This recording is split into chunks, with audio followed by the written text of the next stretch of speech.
Assalamualaikum warahmatullahi wabarakatuh. Kami dari kelompok 11 yang beranggotakan Aulia Sabrina dan saya sendiri, Novita Sari, ingin mempresentasikan hasil diskusi kami yang berjudul Ismail Raji Al-Faruqi dan Islamisasi Ilmu Ekonomi. Biografi Ismail Raji Al-Faruqi. Al-Faruqi dilahirkan di Haifa, Palestina pada tanggal 1 Januari 1921 dan meninggal dunia pada tanggal 24 Mei 1986. Ayahnya bernama Abdul Al-Huda Al-Faruqi adalah seorang hakim muslim yang sangat patuh kepada agamanya. Al-Faruqi memperoleh pendidikan agamanya dari rumah, terutama kepada sang ayahnya dan masjid lokal setempat. Ismail lahir di Palestina yang ketika itu masih dalam suasana yang tentram dan juga damai. Kala itu Palestina masih begitu harmonis di bawah pemerintahan Arab. Pendidikan dasarnya dilalui di College des Frères Lebanon sejak 1926 sampai 1936. Ia kemudian melanjutkan pendidikan tinggi di The American University di Beirut, tempat ia memperoleh gelar BA-nya pada tahun 1941. Lalu, ia memasuki pemerintahan pada umur 24 tahun, yaitu pada tahun 1945 menjadi seorang gubernur Galilei yang juga menjadikan arah kehidupan masa depannya sudah mantap. Amerika menjadi tempat pelatihan. Ia menyiapkan diri dengan mencapai gelar masternya di Indiana dan Harvard. Pada tahun 1952, ia mencapai gelar doktoral atau PhD. Lalu ia meninggalkan Amerika untuk menuju ke Kairo, tempat ia selama 4 tahun dari tahun 1954 sampai 1958 mempelajari Islam di universitas terkenal di Kairo, yaitu Al-Azhar. Sekembalinya dari Kairo, lalu ia menuju ke Amerika Utara. Ia menjadi profesor tamu studi Islam di Institut Studi Islam dan juga menjadi mahasiswa tingkat doktoral penerima beasiswa pada Fakultas Teologi di Universitas McGill dari tahun 1959 sampai 1961. Di tempat ia belajar tentang Kristen dan Yahudi. Ia lalu memulai karir profesionalnya sebagai guru besar studi Islam pada Institut Pusat Riset Islam di Karachi dari tahun 1961 sampai 1963. Selama setahun, setelah kembali dari Amerika, ia menjadi guru besar tamu dalam bidang sejarah agama di Universitas Chicago. Pada tahun 1964, ia memperoleh posisi permanen penuh pertamanya sebagai guru besar luar biasa di jurusan agama pada Universitas Syracuse. Selain mengajar, Al-Faruqi juga mendirikan International Institute of Islamic Thought atau IIIT pada tahun 1980 di Amerika Serikat sebagai bentuk nyata gagasan Islamisasi ilmu pengetahuan. Kini, lembaga tersebut memiliki banyak cabang di berbagai negara, salah satunya di Indonesia dan juga di Malaysia. Sebelumnya, di tahun 1972, Al-Faruqi telah mendirikan The Association of Muslim Social Scientists. Kedua lembaga yang didirikannya itu menerbitkan jurnal-jurnal Amerika tentang ilmu-ilmu sosial Islam. Apa yang dilakukannya itu dikarenakan keyakinannya bahwa ilmu pengetahuan yang berkembang telah sekuler dan jauh dari kata tauhid. Kemudian dia juga menelurkan konsep-konsep dan teori-teori agar kemajuan dan pengetahuan tidak berjalan jauh di luar etika.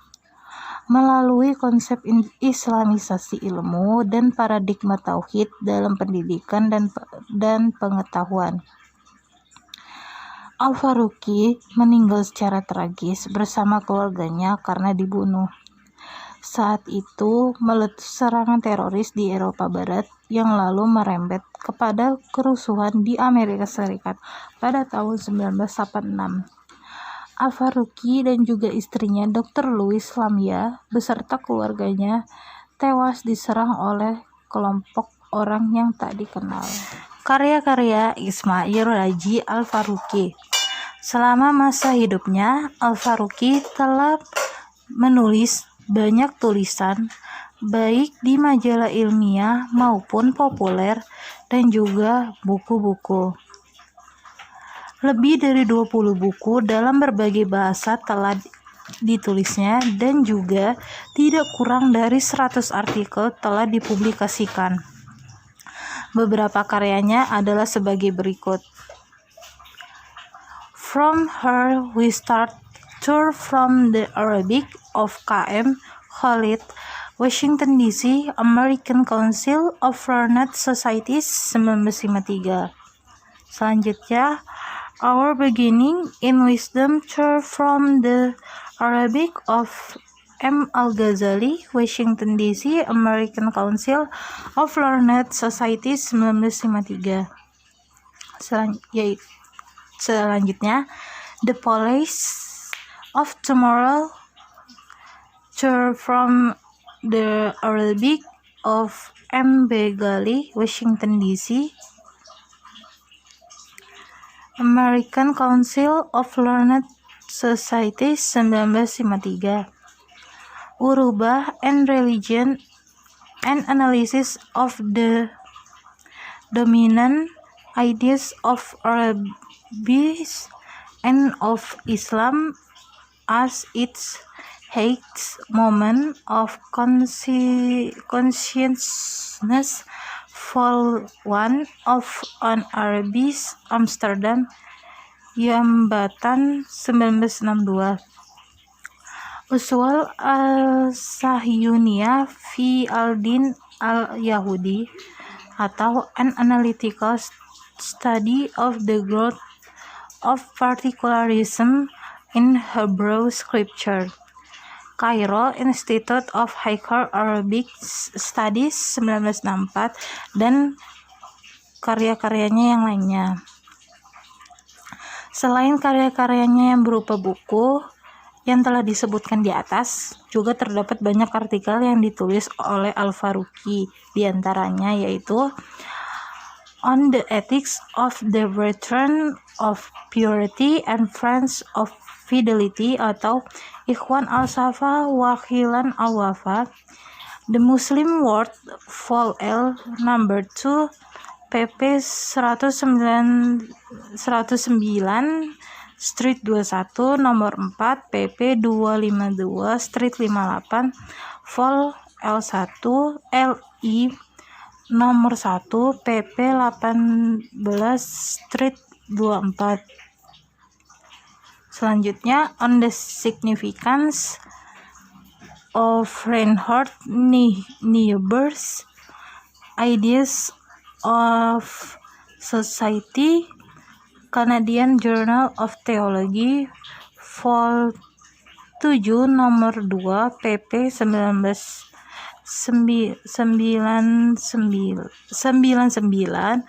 Street 107. Reprinted in Muslim Life, Vol.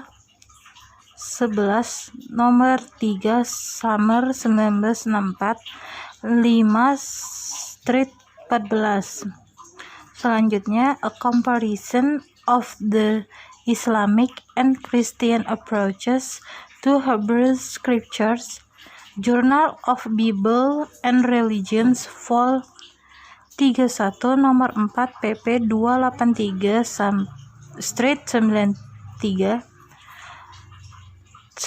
Yang terakhir, Muhadarot fi Tarikh Al-Adiyan atau Lectures on the History of Religions, a thesis of lecture delivered in the Faculty of Arts, Cairo University, 52 Bulletin of the Faculty of Arts, Vol 21, nomor 1, Mei 1959, dipublis 1963, Kairo, Cairo University Press, pp. 65 Street 74. Selanjutnya adalah tentang pengertian Islamisasi. Istilah Islamisasi dapat diacu dari al-atas, yaitu pembebasan manusia dari pikiran-pikiran majis, mitologis, animistis, dan tradisi nasional yang bertentangan dengan Islam serta penguasaan pikiran sekuler atas ide dan bahasa. Definisi yang lebih praktis dikemukakan oleh Ismail Raji Al-Faruqi, bahwa Islamisasi pengetahuan adalah sebuah proses untuk menuang kembali pengetahuan modern dan cabang-cabang keilmuannya ke dalam tata nilai Islam. Untuk merealisasikan hal ini, proses Islamisasi pengetahuan memerlukan tiga langkah utama, yaitu yang pertama adalah penguasaan disiplin ilmu modern yang diikuti oleh penilaian kritis dan atas metodologi, temuan ilmiah dan teori yang selaras dengan visi Islam. Yang kedua, penguasaan tradisi ilmiah Islam disertai dengan evaluasi kritis pandangan tentang doktrin-doktrin agama kebutuhan saat ini, dan kemajuan ilmu pengetahuan modern. Yang ketiga, sintesis kreatif antara warisan Islam dan pengetahuan modern sebagai lompatan kreatif untuk menjembatani kesenjangan ilmiah yang terjadi selama masa-masa panjang evakuman pengembangan ilmu pengetahuan Islam. Dengan demikian, hakikat Islamisasi pengetahuan adalah aktivitas-aktivitas kecendekiaan yang sistematik dari ontologi dan epistemologi non-Islam ke dalam Islam yang menjadi dasar perubahan metodologi pengembangan ilmu pengetahuan. Oleh karena itu, objek utama Islamisasi adalah bagaimana membangun metodologi atau cara-cara mengislamkan ilmu-ilmu sosial modern, karena disiplin ilmu pengetahuan ini dipandang mempengaruhi langsung cara pandang, pola pikir, dan gaya hidup kaum muslimin. Selanjutnya adalah tentang Islamisasi ilmu ekonomi. Ilmu ekonomi modern yang berkembang saat ini tidak terlepas dari filsafat yang mendasarinya. Individualisme dan materialisme menjadi landasan utama teori-teori ekonomi yang ada saat ini. Hampir semua negara di dunia telah menerapkan teori tersebut dalam setiap kebijakan ekonomi masing-masing, meskipun tidak semua teori itu cocok dengan kondisi kultural negara tersebut. Pada kenyataannya, teori ekonomi yang diajarkan di lembaga pendidikan ternyata mengandung kelemahan yang cukup serius. Semangat individualistis telah melahirkan sikap egoistis dalam mengejar keuntungan yang sebesar-besarnya dan tidak lagi mempertimbangkan kepentingan orang lain. Sifat materialistis telah memunculkan sikap tak acuh terhadap hal-hal yang bersifat spiritualistis. Pandangan eskatologis yang sebenarnya menjadi fitrah manusia mulai ditinggalkan.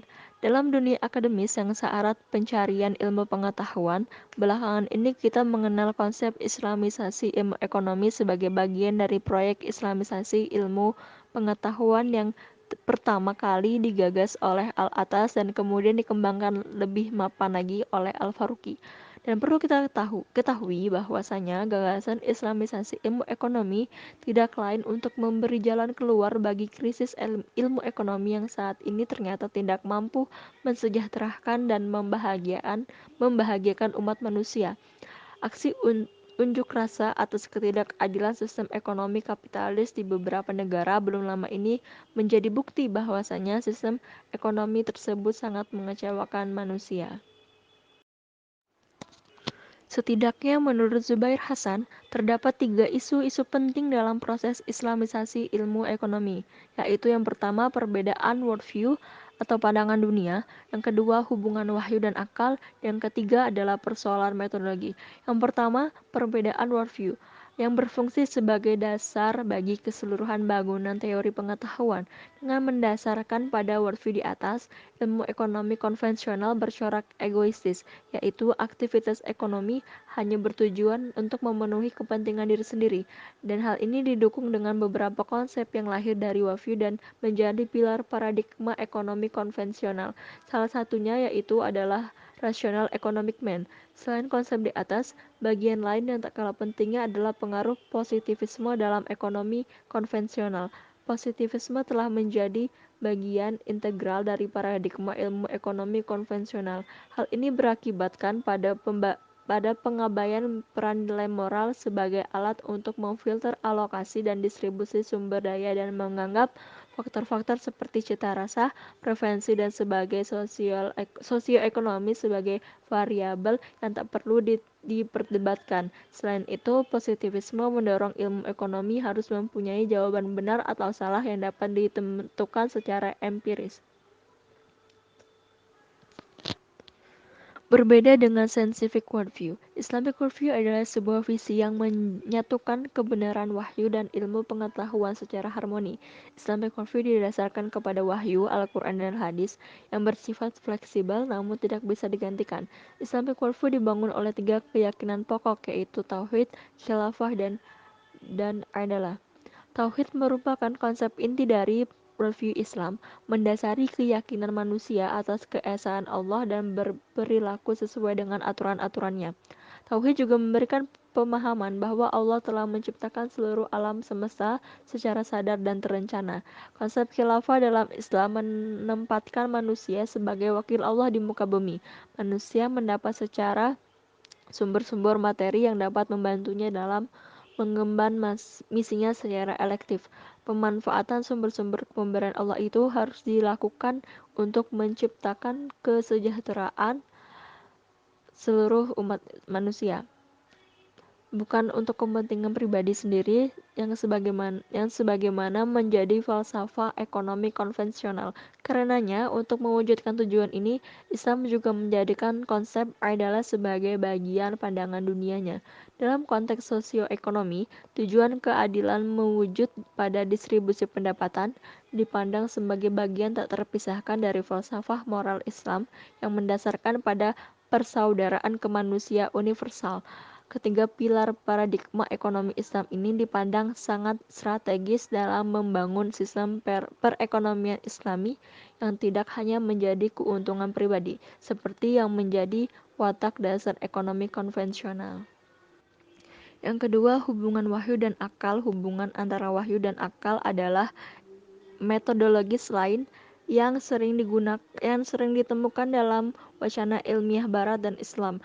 Menurut Zubair Hasan, hubungan antara wahyu dan akal dapat ditinjau dalam 2 cara, yaitu cara yang pertama, akal bekerja dari dalam sebagai sarana organik ketika berbicara soal wahyu, atau yang kedua, akal menolak wahyu dari luar, tetapi secara metodologis, posisi keduanya berbeda. Yang pertama mencerminkan cara pandang Islami, dan yang kedua merupakan cara pandang sekuler. Yang ketiga, persoalan metodologi dalam proses islamisasi ilmu ekonomi. Metodologi ilmu ekonomi merupakan hal yang penting dan mendasar karena melalui metodologi ini, kebenaran hukum atau teori diharapkan tercapai. Perumusan teori-teori ekonomi yang didasarkan kepada paradigma atau worldview Islam mau tidak mau harus berangkat dari sebuah metodologi yang berbeda dengan metodologi ilmu ekonomi saat ini. Metodologi dalam ekonomi merupakan memuat seperangkat kriteria, aturan, dan prosedur yang digunakan untuk menguji sifat, ruang lingkup, dan kinerja ilmu ekonomi. Dalam hal metodologi ilmu ekonomi Islam, di antara tokoh yang pernah menawarkan pemikirannya adalah Ismail Raji Al-Faruqi, yang menawarkan prinsip-prinsip dasar metodologi Islamisasi, yaitu the units of Allah, the units of creation, the units of truth, and the units of knowledge, the units of life, dan the units of humanity. Dengan menelaah pandangan ini, ternyata metodologi yang ditawarkan Al-Faruqi jauh berbeda dibandingkan dengan apa yang saat ini disebut sebagai scientific approach. Scientific approach berbasis pada sesuatu yang empiris, secara tidak langsung menafikan eksistensi Tuhan. Hal ini disebabkan karena paham ini menilai bahwa sebuah kebenaran harus diperoleh dengan a posteriori. Safi mencatat bahwa metodologi Barat memiliki dua kelemahan, yaitu kelemahan yang pertama terjebak kepada bias-bias empirisme yang mencapai puncaknya dalam pendekatan positivisme logis, dan yang kedua, pencabutan wahyu ilahi sebagai sumber pengetahuan ilmiah. Untuk mengatasi persoalan ini, terdapat dua pendekatan yang populer dalam metodologi ekonomi Islam, yaitu yang pertama pendekatan radikal, yang kedua pendekatan bertahap. Pendekatan pertama didasarkan kepada gagasan tentang universalitas dan kesempurnaan Islam dengan mengandalkan terbentuknya sebuah model masyarakat Islam murni sebagai prinsip ekonomi Islam dapat terwujud sepenuhnya. Dan pendekatan kedua tampak lebih pragmatis. Pendekatan ini lebih menekankan pada langkah-langkah yang evolusioner untuk memodifikasi tatanan sosial ekonomi modern menuju realita Islam. Nampaknya pendekatan kedua ini lebih banyak diminati karena dipandang memberi ruang yang fleksibel untuk melakukan modifikasi dan perbaruan metodologi sesuai dengan ajaran-ajaran Islam. Pada umumnya, Islamisasi ekonomi menempuh pendekatan ini.